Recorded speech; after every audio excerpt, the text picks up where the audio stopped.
Assalamualaikum warahmatullahi wabarakatuh. Jumpa lagi di Radio Jurik. Alangkah lebih baiknya buat yang baru menemukan Radio Jurik, bantu di subscribe dan dipijit tombol loncengnya. Terima kasih. Kali ini Radio Jurik memiliki cerita yang berjudul Misteri Suara Tanpa Wujud. Kita langsung aja ke ceritanya. Selamat mendengarkan.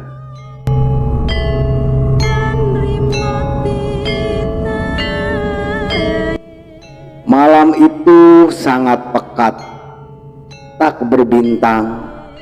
Hujan sejak sore sudah mulai sedikit reda, menyisakan gerimis halus, membawa sebuah kesejukan, namun membuat sekujur tubuh merinding juga. Bagaimana tidak, aku hanya sendirian di rumah kala itu. Ayah dan ibu sedang keluar kota menjenguk kakak yang habis lahiran. Kebetulan aku tak ikut karena sering mabuk darat juga. Karena perjalanan ke rumah saudaraku itu terbilang cukup memakan waktu lama. Bisa pegal pinggangku kelamaan duduk dalam mobil. Malam itu lepas makan semangkuk Indomie dicampur cabai 5 biji plus perasan jeruk nipis cukup membuat badan sedikit hangat. Makanan penggugah selera itu selalu menjadi makanan pengusir dingin kala malam tiba dengan segudang hawa dingin yang mencekam. Musim hujan selalu membawa berkah bagi Empok Iin, penjual Indomie langgananku. Di sudut jalan depan warung itu berada. Stok jualannya selalu laris olehku pecinta mie kaldu. Setelah habis melahap semangkok makanan andalan, segera bergegas ke ruang belakang rumah. Dapur maksudnya. Membawa mangkuk ke wastafel dapur, mencuci dengan beberapa perabot yang tadi kupakai memasak. Suara keran air mengisi keheningan dapur. Air mengucur pelan-pelan membasuh semua perabotan yang terlebih dulu sudah kusabuni, lalu meletakkannya di dalam keranjang tempat menitiskan suara-suara air bilasan. Aku tak menyadari, seiring dengan bunyi air keran, ternyata ada suara lain yang ikut memecah hening. Bulu kuduku tiba-tiba merinding. Tapi kupikir itu hanya desiran angin yang masuk di celah-celah ventilasi. Setelah menyelesaikan aktivitas mencuci piring dan teman-temannya, aku segera mematikan keran dan keluar dari ruang dapur. Mumpung sendiri, tak lupa kurai toples cemilan di atas meja dapur, berisi kerupuk bawang kiriman saudara kakak laki-lakiku dari pulau seberang. Melangkah menuju ruang tengah, tiba-tiba aku mendengar suara dengkuran. Aku menoleh ke belakang.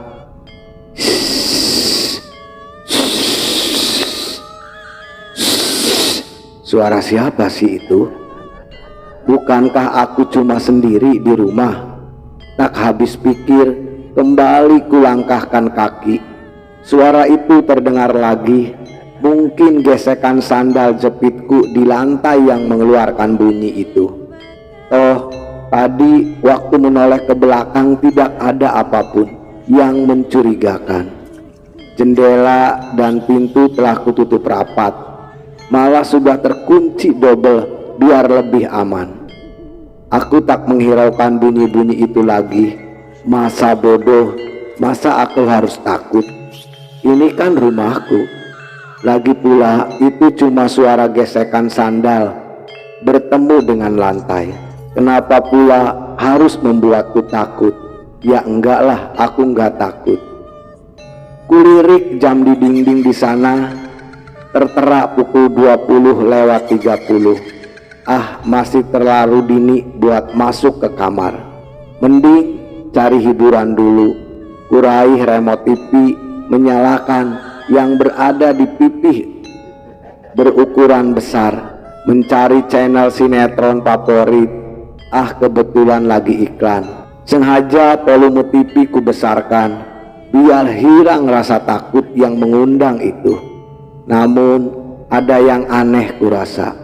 Suara dengkuran itu masih saja bisa ku dengar meski volume TV sudah ku besarin.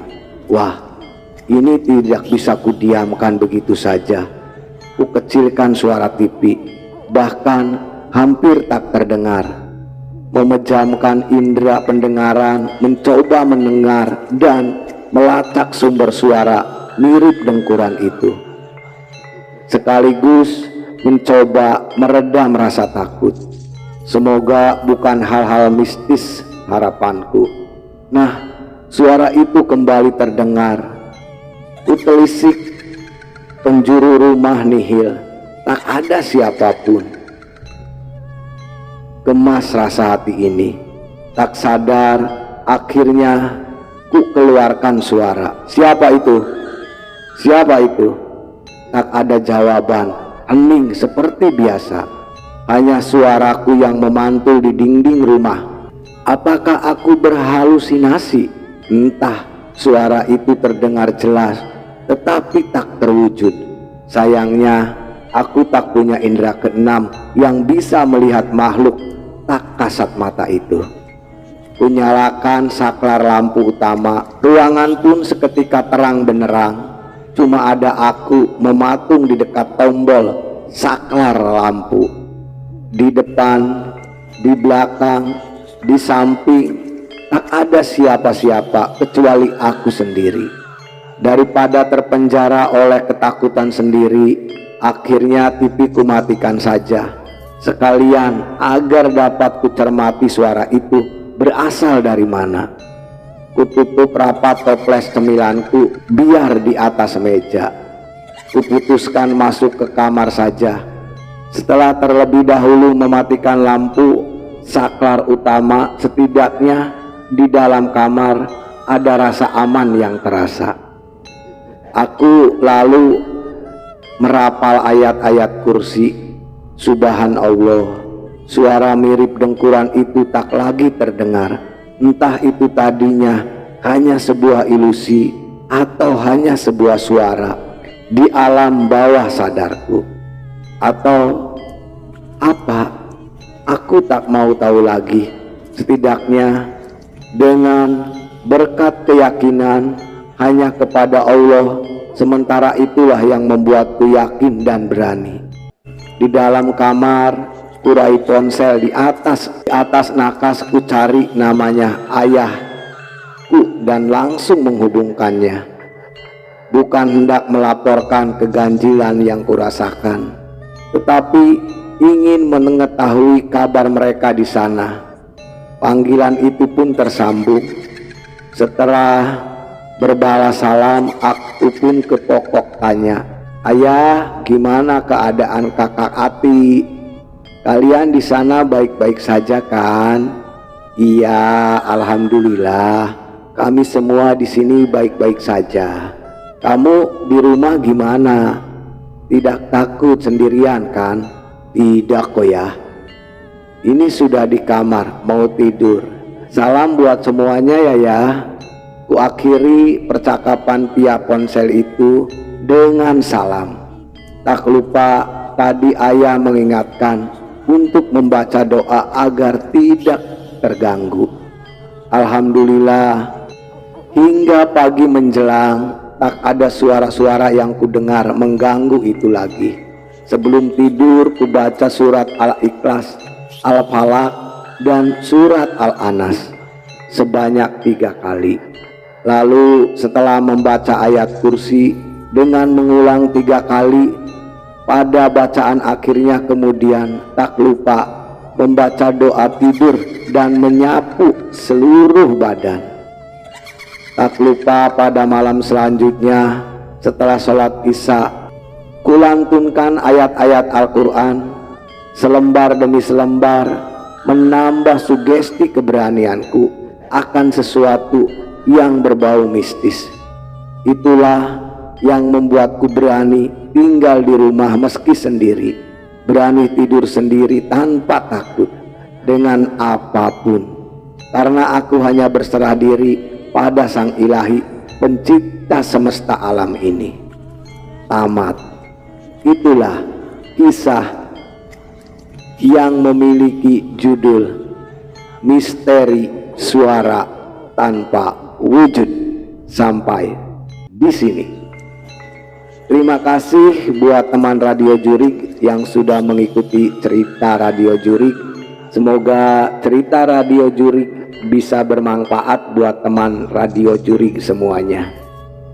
Buat teman Radio Jurik, alangkah lebih baiknya sebelum meninggalkan Radio Jurik bantu di subscribe dan dipijit tombol loncengnya.